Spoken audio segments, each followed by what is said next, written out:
I heard 3 quick knocks at my door, as Francis had promised, indicating that he was about to begin preparing breakfast. But I was already awake and dressed, as I usually was at this time. The thought of sleeping in like I did when I was young no longer even appealed to me after so many years of restlessness. I sat at the desk and tried to make sense of the dream which had roused me from sleep. Frightening dreams are nothing out of the ordinary for me. I've come to live with them. But this had caused heart palpitations, and I had woken with an intense anxiety.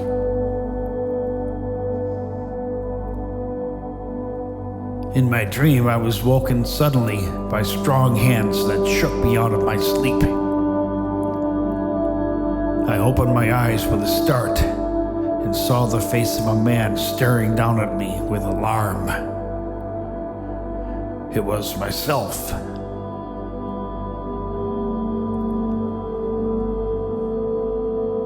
After a few minutes, I was able to shake the dream from my mind. The thought of breakfast was in my mind as I was very hungry. I opened my door and took in the fresh aroma of strong coffee.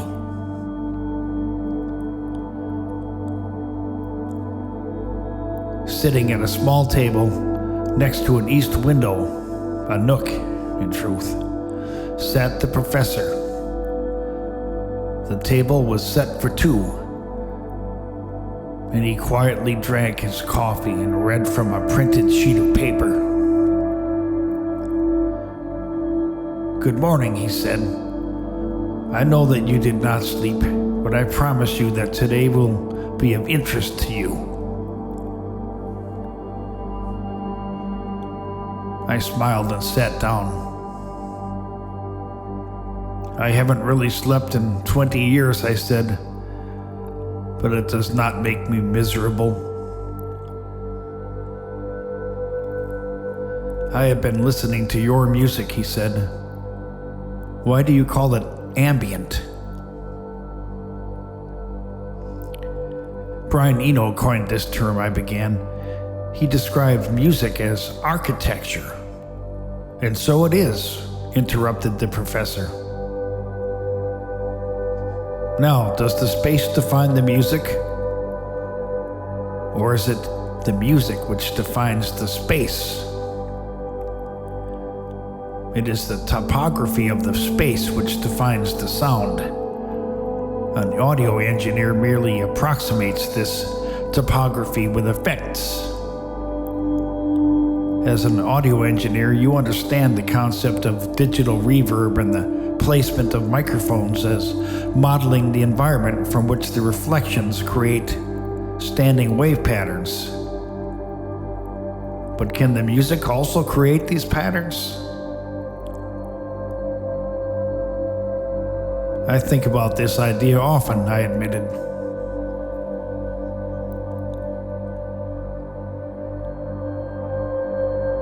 "You are writing and posting much of this ambient music these days. Or do you prefer to call it space music? I'm interested in your use of the word space." I looked up suddenly, for the professor was speaking my language now. "I love the term space music," I admitted. "But people misunderstand this phrase, and then they are often disappointed when they hear what it actually sounds like. Some people are bothered by it, for it gives them feelings of fear. I don't know, disjointedness perhaps, but it is not pleasant for them. Other people say my music puts them to sleep. I would much prefer to make someone uncomfortable with my music than to put them to sleep." The professor laughed. I've given lectures that have put people to sleep, he said. Francis began serving breakfast. Suddenly I was famished as the aroma of bacon whetted my appetite and drew my attention to the bountiful food being served. I helped myself to eggs and bacon and toast. Then I poured myself a cup of coffee from the carafe. The professor began eating at once, but he continued to speak between bites as if this were a working breakfast. Let's talk about space, Scott. In this case, I am referring to the space in the abstract sense, as is the music of which you craft. Space is not a thing any more than space is the lack of a thing. You certainly know this. Mathematical models are used to describe space, but each mathematical model is itself its own thing, and outside of the Euclidean mathematics, the shared axiomatic edifice is not shared. Isaac Newton describes space very well, but his theory requires that space be absolute, and Einstein seemingly disproved this assertion with a non-linear, non-Euclidean space that conforms to a geodesic as mass warps the space around it. This is also simply an approximation, for this limited theory does not describe the universe on extremely small scales, or when space is warped by massive gravitational disturbances, such as black holes. I know that this is basic information, and I am not trying to put you to sleep. I smiled, and he went on. Space is non-Euclidean, and the great 19th century mathematician Nikolai Lobachevsky demonstrated a new form of geometry in his work, Foundations of Geometry, which replaced the parallel postulate of Euclid and gave rise to hyperbolic geometry. Einstein needed a hyperbolic geometry to explain the curvature of spatial dimensions warped by mass to produce general relativity. But this is also limited by the scale on which it is projected. And it was for the new multi-dimensional mathematics of string theory, matrix theory, brane theory, supersymmetry, and M theory, which pointed to the new direction of space-time curling into itself that we needed for our own explorations. There is a branch of thought recently which proposes that the weak force of gravity is not so weak as has been measured. And that is precisely because gravity may in truth be projected into extra-dimensional space, and that we have not yet developed the instruments nor the mathematical hypotheses to test it.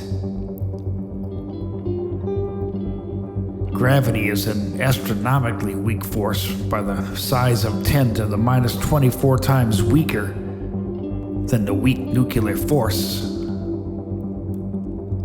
This cannot be correct.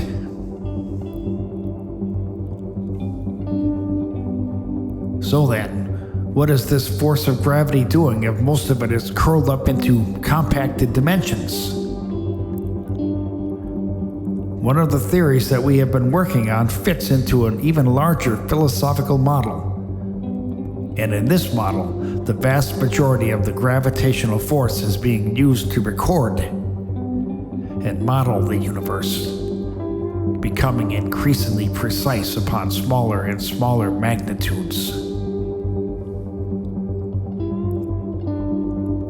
He looked up from his plate as he reached for his coffee. I stared at him, waiting to hear an explanation, for I had no idea what he was talking about. After finishing his bacon, he put his last piece of toast into his mouth with another sip of coffee. "You must be wondering what this has to do with your book," he said. "I am at a loss for words," I admitted. "The universe is a recording device," he said suddenly. I stared back without saying anything. "The universe is recording itself," he continued. "The creator is recording this thing that has been made.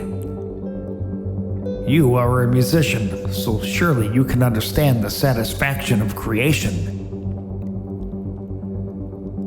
But to record it, to make it permanent, and to share it is where most of the satisfaction comes from.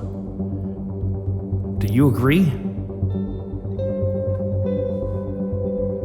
I was stunned by his question, but all I could think to say was, "I thought all professors were atheists." He laughed. "In their heart, yes, but only in public. In private, my brethren are consistent in our belief of a creator. For a created thing must needs have a creator. Now that I have revealed this to you, we may talk more freely, but I see that you are incredulous. Perhaps you wonder if there is another explanation and that I am being too vague, or that this is some kind of a joke. I would not have asked you to come here if I wanted only to play a trick on you.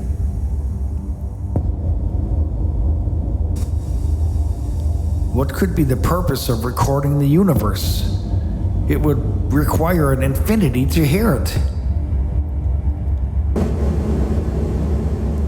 "Now you're thinking," he said with enthusiasm. "Now, what if time is simply a product of our universe? Time does not really exist outside of our temporal world, and it is said to be asymmetrical. The laws of physics can run forward or reverse, but entropy within a closed system must always increase in the direction of the future. And this is how we experience time. And even Maxwell, with his demon and his trapdoor, cannot withhold the force of entropy. What if our universe was created for the purpose of the creator to experience the flow of time?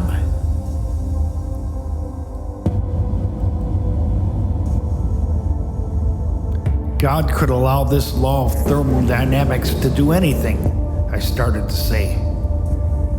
But the professor spoke up. "Maxwell's demon does not apply to the creator. For the creator is a mental level above the creation. Think of Gödel's incompleteness theorem, Scott. One would need to exist on a higher level of existence than God in order to explain God. But that is impossible." "Are you saying that God is Maxwell's demon?" I asked. The professor laughed politely as he sipped his coffee. Then he looked up at me like I was one of his students. No, I am not saying that at all. It is in fact Maxwell that is God's demon. God has allowed parts of his creation to be known, even down to the uncertainty principle. For the true nature of the creation can never be known, can never be measured, and is part of the uncertainty of design and not an accident. Beings such as you and I experience the passage of time because this inertial force of disorder But God is outside and above this limitation, for God is eternal. I hesitated before speaking. This was not what I had expected at all, but I find myself somehow drawn to it, and finally I said, God experiences the flow of time through our perception of it? Is this what you are saying? The experience of time is a byproduct, a malfunction in the sublime nature of the Creator, for we are imperfect, and our existence is temporal. We seek to experience the nature of the Creator, the nature of eternity, the non-temporal. And this is the nature of our society. Secret society, I asked.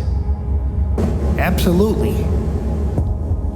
But finish your breakfast, for there is much to do today, and you must first learn these things in context, lest you become cynical or frightened.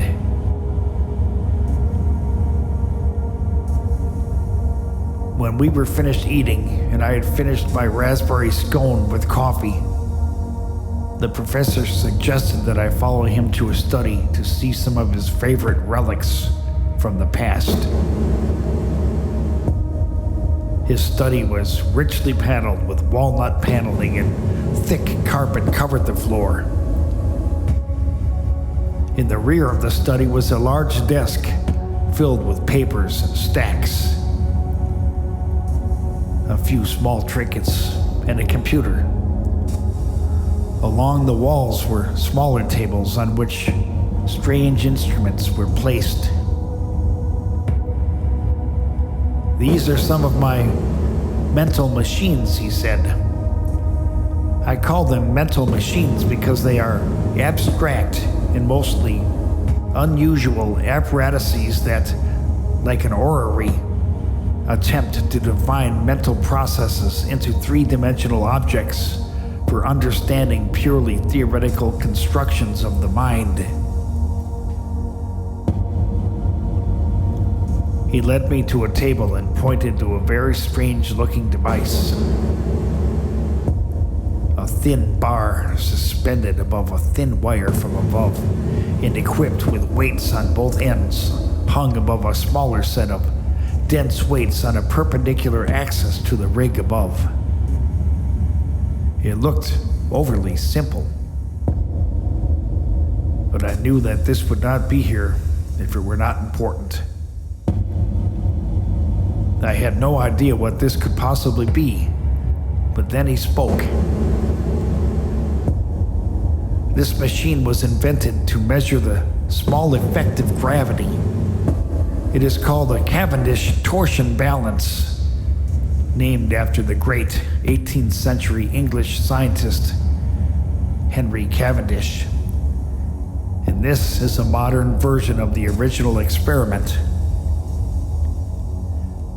Cavendish used this apparatus to measure and calculate the value of G, the gravitational constant in Newton's famous equation for universal gravitation.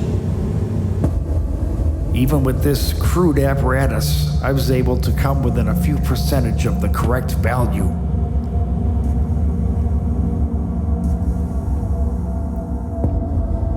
The professor was very fond of talking about his collection, and I knew that he must have learned the history of every instrument in his collection. He showed me thermometers, galvanic piles, microscopes, anemometers, audiometers, barographs, sextants, bolometers, Arabic astrolabes, Leyden jars, dynamos, microphones, spectroscopes, and many other instruments that I do not even recall. For each of these machines, he had a story to tell, in a way that made these discoveries relevant in our modern world. He probably could have spent all afternoon talking about these instruments, but suddenly he cut short the discussion.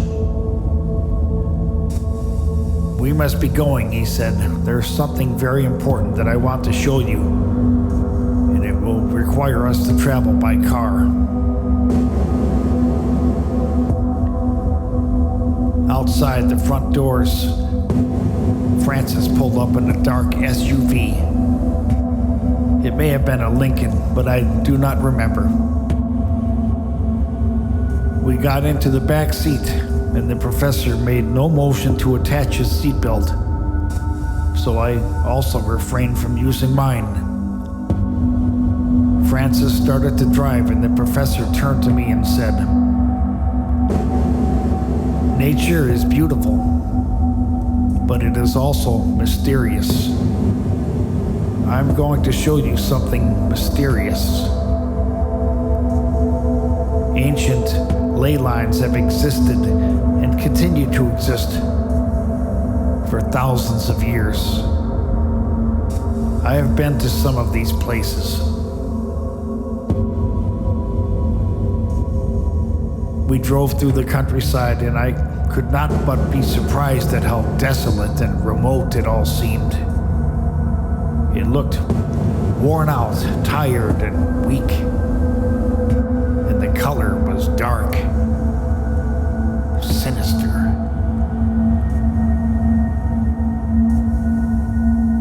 To take my mind off the uncomfortable feeling that was beginning to emerge in me, I asked, "Were you born here in Arkham, Professor?"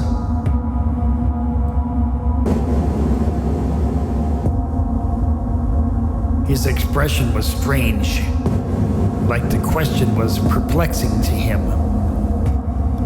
"People are not born in Arkham," he said.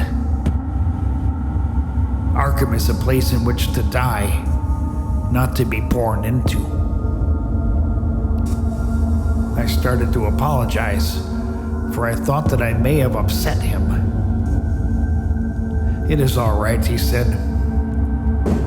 "Actually, I was born in a small town in Indiana. My father was a school teacher, and my mother was a research scientist studying contagion and the spread of biological strains of disease. So I grew up in an academic household. Perhaps that is why I was drawn to such arcane subjects as a way to distance myself from my parents." That is a good question, because I never thought of myself as a rebel. If they were alive today, they would not approve of my job at Miskatonic University. They would have been prouder if I were to publish more. "I have seen a list of some of your published papers, Professor.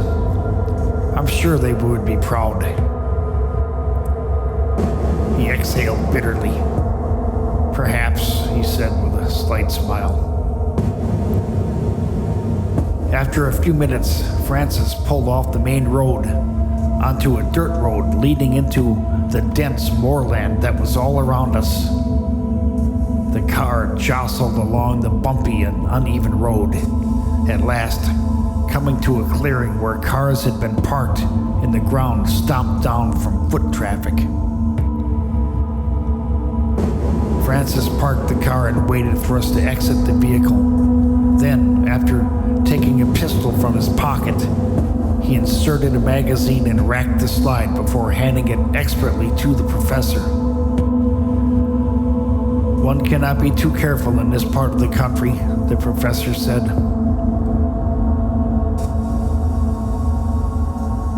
Then he led the way into the deep, dark undergrowth, and I followed silently behind him. The light was slowly fading as the bracken was becoming denser, and the path was becoming thinner, as if the further we penetrated into the wild, the less foot traffic was evident and we were traversing unknown territory. I did not recognize much of the foliage around us. Strange clover, bracken, sedge, towering hibiscus, and species native to the area. For the color was weak, drained of whatever nutrients it could feed upon inside this lonely heath.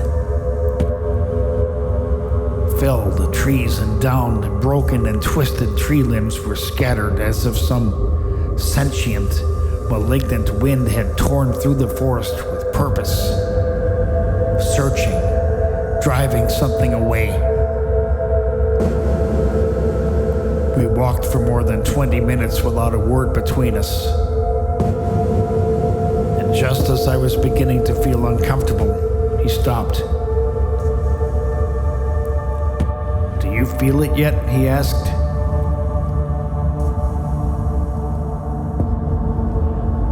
In truth, I'd begun to feel it since the moment we stepped into the forest.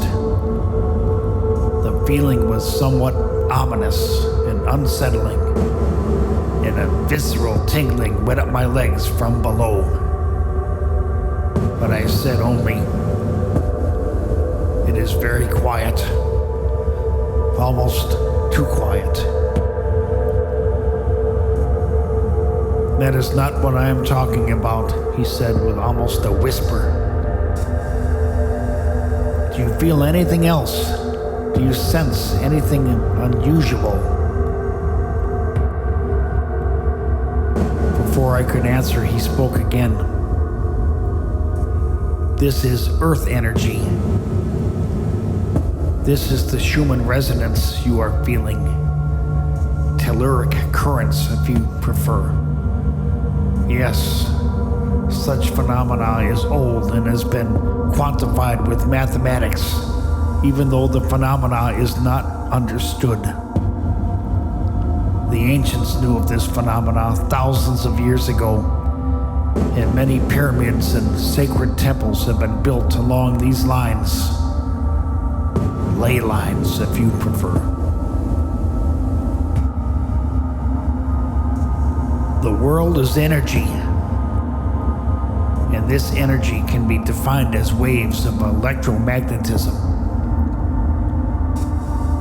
We believe that these telluric currents are strongest along their axis and move along these so-called ley lines that stretch over entire continents and across oceans.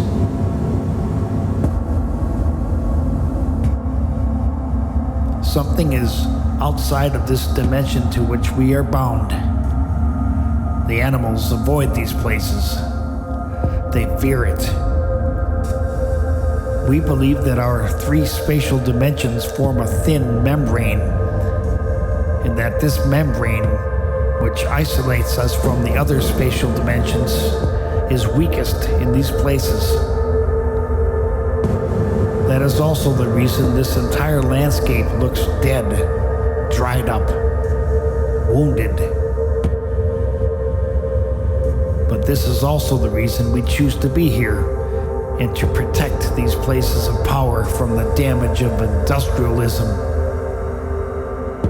We are here to study and to learn. Then the professor was silent, and I came to understand that it was for me to listen and to absorb the ambience of this place.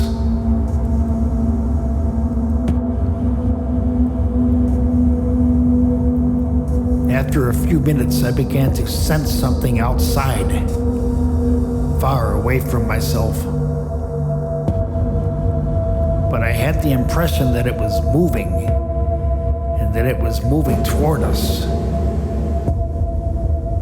I looked at the professor with growing anxiety, but he only returned my look with expectation.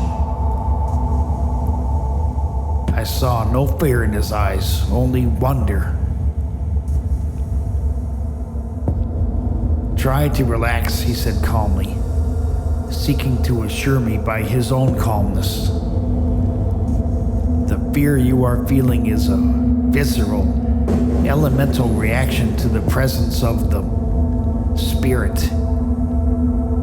the pneuma of the earth apart from our soul.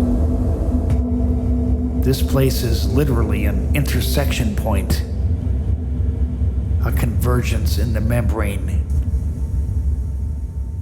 And your fear makes your presence, your essence, known to the spirit, as is the presence of the spirit known to you this moment.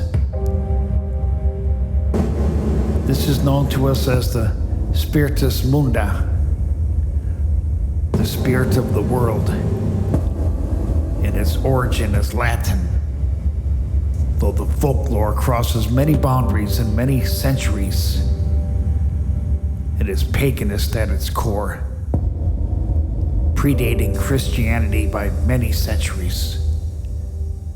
Cynthia cries, indeed. The presence was all around us now, and I could sense minute vibrations in the air around me, prickling the tiny hairs on my skin like quickly darting tongues of energy. The blood was rushing in my ears, as if the vibrations of the presence were being manifest in sound that was too faint for hearing, but projecting some unknown attribute directly into my mind. I shuddered, for the effect was unnerving, as if it were alive, crawling beneath my skin. Turning to face the professor, I asked, "Why did you say Cynthia cries? Do you not know? You wrote a song with such a title, did you not? Cynthia is a goddess here. She is all around us. Surely you know this. The pagan gods are powerful in these dark places still, for they were brought here by our ancestors, and they are still worshipped in strange rituals by moonlight. This is old, Scott. This is very old."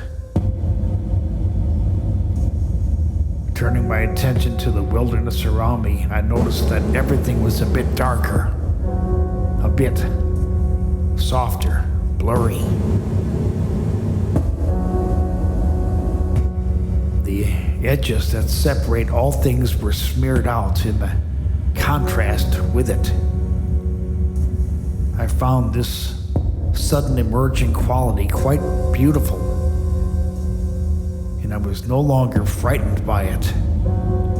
And now the presence that had so disturbed me was no longer a thing outside, but a thing inside, penetrating like the warmth of some mysterious liquid. This experience lasted for several minutes or hours, for I do not remember the time. But the peacefulness, the wholeness. I felt a hand on my shoulder, and I opened my eyes. "Are you all right now?" asked the professor calmly, without judgment. "Let us begin our walk back to the car," he continued, without waiting for my reply. My journey back through the woods was a journey with new eyes, and I did not know if I would ever be the same again, for I knew that I had experienced something special, something outside of myself, something outside of everything I knew. The professor allowed me time to meditate on the feelings that were washing over me. After a few minutes, he turned to me and said, "There is an old inn not far from here. Miskatonic University has many visiting professors and academic elites that come here for lectures and independent study. The town of Arkham does not really have the infrastructure to deal with this challenge.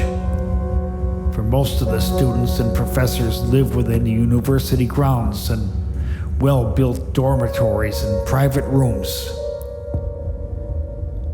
Francis has a bit of business to tend to at the inn, and it would give me pleasure to treat you to lunch inside the pub. I accepted at once, for I was hungry, and a pint would do me good, I thought.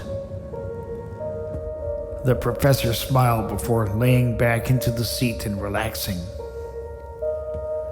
When we were there, he got out of the car, and I saw that the name of the inn was the Pelican. Inside, we found a table near the window, for it was unusually dark inside. I turned to the professor and asked, "Do we need a face mask to be here?" He laughed. "This is Arkham," was all he said.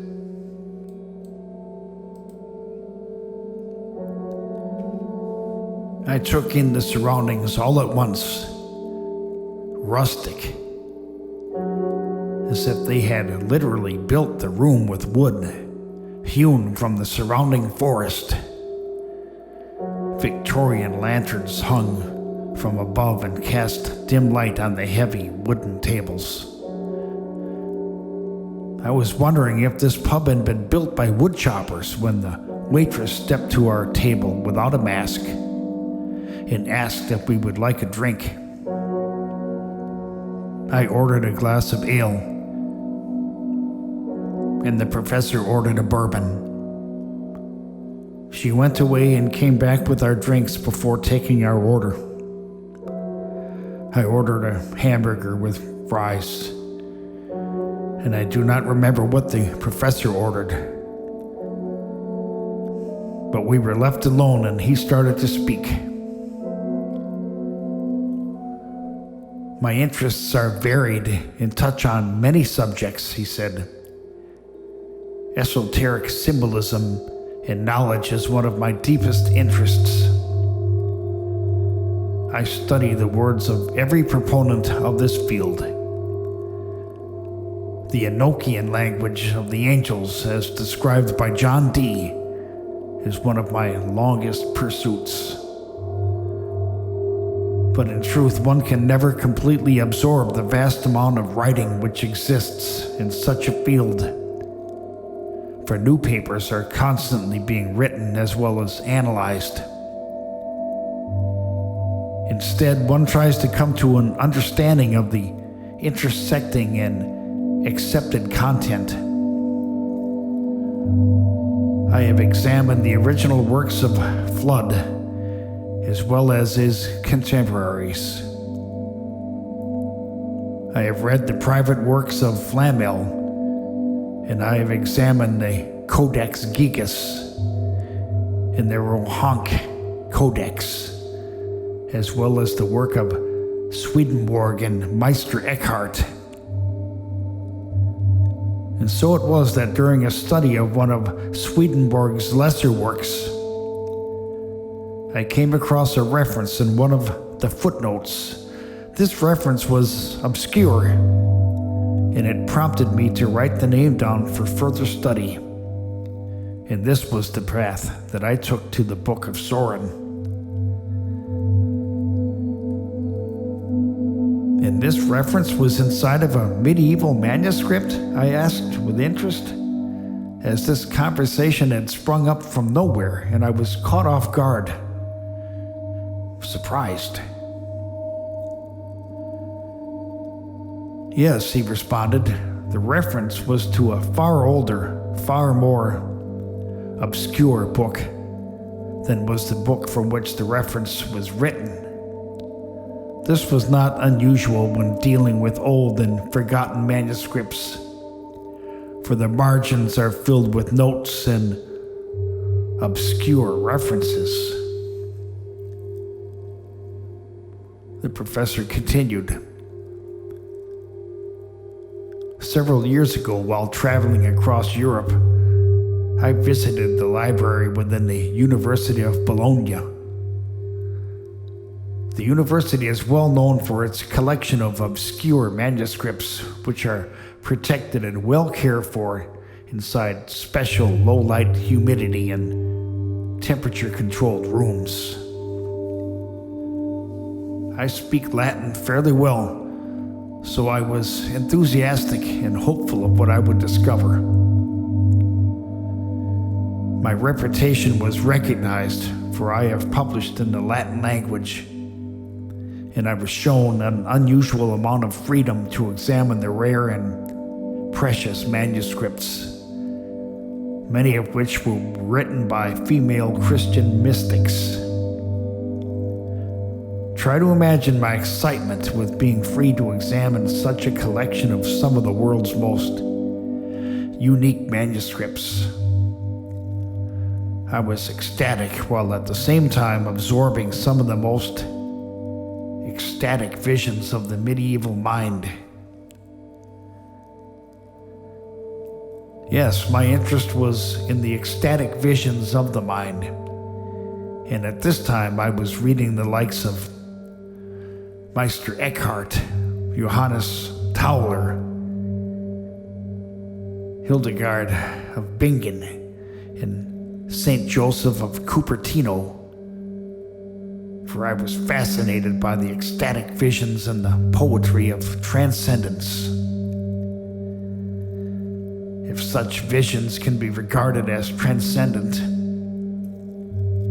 When I consulted the obscure archivist Babelius Atomoso, a 16th century monk buried within an isolated monastery in France, I learned of the Book of Sorin, that it was listed as apocryphal, and that it did not even exist, but was only rumored to exist. And further, that it was on a list of banned books by the church.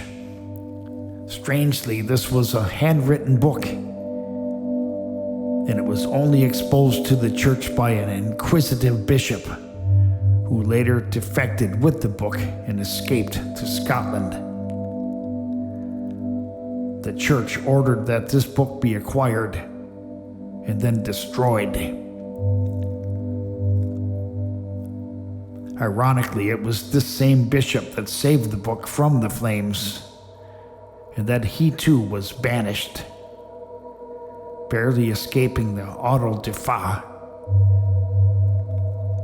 Contained within this footnote was a fragment from this book which Atomoso included to support his claim of having seen this book.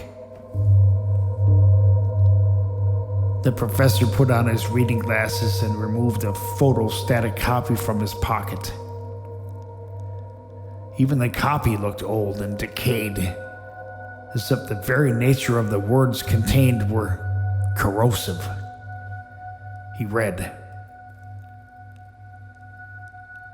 "The thoughts of men are like leaves, tender and unformed at birth, growing in complexity and magnificence during maturity, but ultimately falling into decay and irrelevance.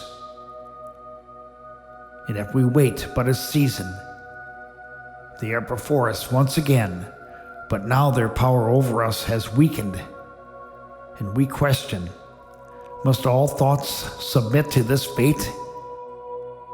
Where's the tree which holds its young, forever trapped in their own brilliance?"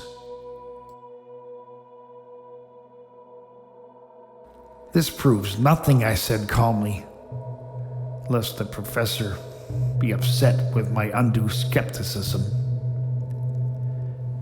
He folded the document and handed it to me.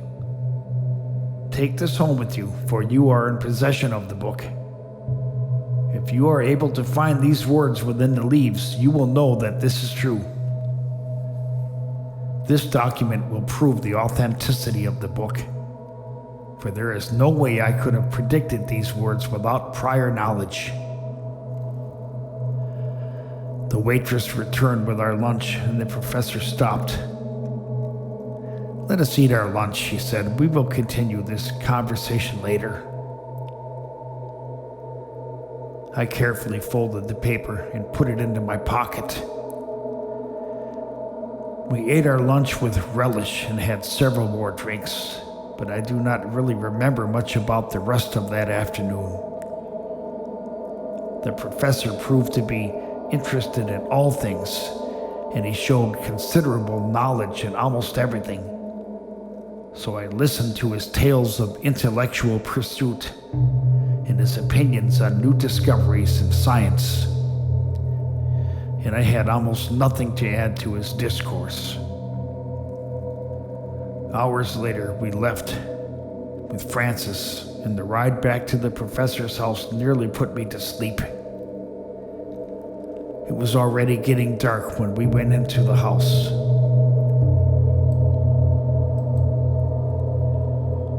"Why don't you retire to your room for a nap if you like?" he said. "I have work to do, and I do not expect to sleep tonight." I was just too tired to argue. I felt drained, drugged. But I knew that I was over-exaggerating. Nodding politely, I accepted the professor's recommendation and went to my room. Without taking off my clothes, I lay down on the bed and fell into a sleep that I have never experienced before. When I woke hours later, it was completely dark outside my window. I got up to go to the bathroom and nearly fell to the floor because I was so disoriented. My head felt completely stuffy and heavy, and I could not concentrate. Sitting back down on my bed, I waited to regain my mental ability. In a few minutes, I was able to go to the bathroom, and coming back into my room, I went to the window and opened it. The fresh air blew into my face, and I could feel my mind begin to clear. After a few minutes, I went back into my room. Sitting down on a chair, I took out my phone. The time was 1:32 a.m. That's impossible, I thought. Strangely, I was still tired. Putting my feet up on the ottoman, I closed my eyes again, and I remembered nothing more.